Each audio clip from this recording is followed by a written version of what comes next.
Movie शुरू होती है ब्रिजटन में एक भयानक तूफान को दिखाते हुए, जिससे कि आर्टिस्ट डेविड ड्रेटन, उनकी पत्नी स्टेफनी और उनके 8 साल का बेटा बिली के झील के किनारे वाले घर में एक पेड़ गिर जाता है। अगली सुबह नुकसान का पता लगाते समय उन्हें झील पर से एक घना कोहरा आगे बढ़ते हुए नजर आता है। फिर डेविड और बिली उनके पड़ोसी ब्रेंट नॉर्टन के साथ घर के लिए राशन खरीदने शहर निकलते हैं।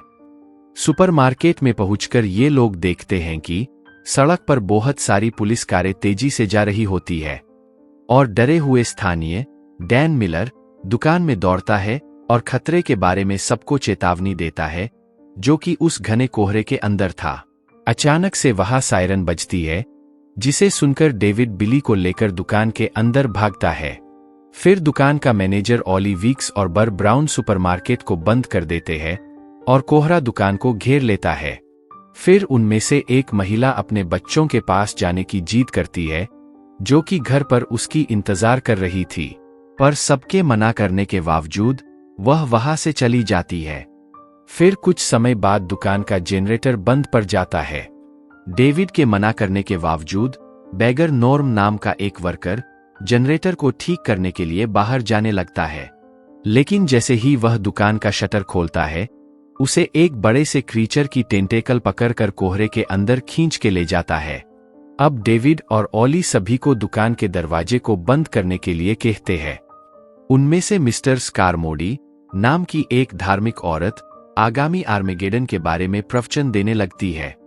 अब उनमें से एक आदमी डेविड के बातों पर यकीन नहीं करता और अपने साथ कुछ आदमियों को लेकर दुकान से बाहर चला जाता है, और अगले ही पल वह और उसके साथी सभी मारे जाते हैं। डेविड दुकान में कई लोगों से दोस्ती करता है, जैसे अमांडा डनफ्रे और आइरीन रेपलर। अमांडा अपनी पर्स में एक रिवॉल्वर कैरी करती थी, जिसे वो ऑली को दे देती है, जो कि एक शूटिंग चैंपियन था। जब रात ढलती है, तब बड़े पंख वाले कीड़े, जो रोशनी से आकर्षित होके दुकान के खिड़कियों पर बैठ जाती है, और पतंगों की तरह दिखने वाले बड़े बड़े कीड़े उनका शिकार करते हैं। इनमें से एक शिकारी कीड़ा एक खिड़की को तोड़ देता है, जिससे सभी कीड़े दुकान के अंदर आने लगते हैं। इसके परिणामस्वरूप 2 लोग मारे जाते हैं, जबकि एक औरत उन कीड़ों को जलाने का प्रयास करते हुए खुद ही आग में जल जाती है। उसी बीच कारमोडी को एक कीड़ा बिना काटे चला जाता है, जिससे वहां मौजूद बहुत से लोग उसे सच में धार्मिक मानने लगते हैं। अब सुबह होने पर डेविड कहता है कि हमें पास के मेडिकल शॉप में जाकर जख्मी लोगों के लिए दवाई लानी होगी, पर वह धार्मिक औरत कारमोडी ऐसा करने से उन्हें रोकती है। लेकिन इसके बावजूद डेविड और उसके कुछ साथी बाहर दवाई लाने चले जाते हैं। फिर अचानक से उन पर बड़ी बड़ी मकड़ियां हमला करती है, जो कि उनमें से 2 आदमियों को मार डालती है, और मजबूरन डेविड को वापस लौटना पड़ता है। और कारमोडी इस बात को धार्मिक बातों से जोड़कर और भी लोगों को अपनी ओर करने लगती है। अब अगले दिन पास के मिलिट्री बेस से जोसेफ नाम का सिपाही अपनी जान बचाते हुए सुपरमार्केट में आता है, और वहां मौजूद सभी लोगों से कहता है कि पास के मिलिट्री बेस पर सरकार द्वारा एक रहस्यमय खोज की जा रही थी, जिसके चलते हम वहां एक पोर्टल खोल के दूसरी दुनियाओं के बारे में पता लगा रहे थे।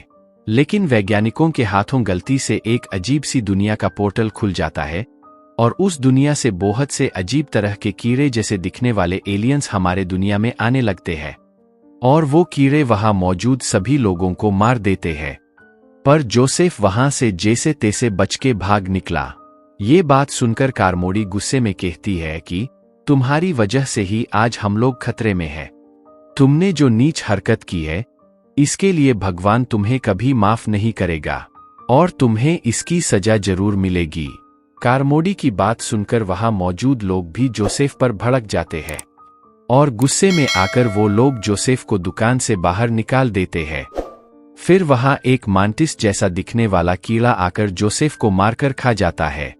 डेविड इस बात से बहुत परेशान हो जाता है, क्योंकि कारमोडी ने जोसेफ को मरने के लिए बाहर छोड़ दिया, और धार्मिक होने का दावा करके वह वहां मौजूद सभी लोगों को उकसा रही थी। तो डेविड वहां से जाने का फैसला करता है, और अगले दिन डेविड अपने साथियों के साथ उस सुपरमार्केट से निकलने की तैयारी करता है। पर कारमोडी उसे जाने नहीं देती। वह कहती है कि अब हमें एक बच्चे की बलि देनी पड़ेगी, तभी ये कीड़े यहाँ से चले जाएंगे। और वहां पर सिर्फ एक ही बच्चा था, जो कि था डेविड का बेटा बिली। तो डेविड इस बात से घबरा जाता है। अब कारमोडी के कहने पर सभी लोग बिली की तरफ बढ़ने लगते हैं। तभी ऑली कारमोडी पर गोली चला देता है और उसे मार देता है। अब वहां मौजूद सभी लोग डर के मारे डेविड और उसके साथियों को वहां से जाने देते हैं। अब ये लोग पार्किंग लॉट की तरफ जाने लगते हैं। वहां उन पर वो कीड़े हमला कर देते हैं और उनमें से कुछ लोगों को मार देते हैं। फिर डेविड और बाकी बचे हुए लोग डेविड की कार में बैठते हैं और जल्दी से वहां से जाने लगते हैं। कोहरे में गाड़ी चलाते हुए डेविड अपने घर के पास पहुंचता है। फिर वह देखता है कि उसका घर पूरी तरह से तहस नहस हो गया था और उसकी पत्नी स्टेफनी भी उन कीड़ों के हाथों मारी गई थी। ये देखकर डेविड बहुत दुखी हो जाता है। फिर वह अपने आप को संभालते हुए गाड़ी चलाकर आगे बढ़ने लगता है। फिर अचानक से एक 6 पैरों वाला बहुत बड़ा कीड़ा उनके सामने आ जाता है, पर ये लोग जैसे तैसे उससे बचते हुए गाड़ी से आगे बढ़ने लगते हैं। अब थोड़ी दूर जाने के बाद उनकी गाड़ी का पेट्रोल खत्म हो जाता है। अब इन सबके पास गाड़ी से बाहर निकलने के अलावा और कोई चारा नहीं था, और अगर ये आगे जाने के लिए गाड़ी से बाहर निकलते हैं तो वो कीड़े इन्हें मार के खा जाएंगे। तो बहुत सोचने के बाद ये लोग फैसला करते हैं कि ये सब खुद को गोली मारकर अपनी जान दे देंगे, क्योंकि उन कीड़ों का खाना बनने से तो अच्छा है कि ये सब खुद की जान दे दें। पर दिक्कत ये थी कि ये 5 लोग थे और गोलियां सिर्फ 4 ही बची थीं। अब डेविड अपने दिल पर पत्थर रखकर अपने बेटे बिली और बाकी के 3 लोगों को गोली चलाकर मार देता है और खुद मरने के लिए गाड़ी से बाहर चला जाता है। अब थोड़ी ही देर बाद धीरे धीरे वहां से कोहरा साफ होने लगता है। तो डेविड देखता है कि वहां पर मिलिट्री आ चुकी थी और वो उन कीड़ों पर हमला करके उनका सफाया कर रहे थे। फिर एक सिपाही डेविड से कहता है कि सर आप डरिए मत, हमें इन कीड़ों को मारने का तरीका मिल चुका है, अब आप बिल्कुल सेफ है। अब डेविड मिलिट्री के द्वारा रेस्क्यू किए हुए लोगों में उस औरत को देखता है जो अपने बच्चों को लेने के लिए सुपरमार्केट से चली गई थी। अब ये सब देखने के बाद डेविड के पैरों तले जमीन खिसक जाती है, क्योंकि अगर वह थोड़ी देर और इंतजार कर लेता तो उसका बेटा बिली और उसके साथी आज जिंदा होते। अब वह अपने घुटनों पर बैठकर दुख में चिल्लाने लगता है। और इसी के साथ ये मूवी यहीं पर खत्म होती है। मिलता हूं आपसे अगले वीडियो में।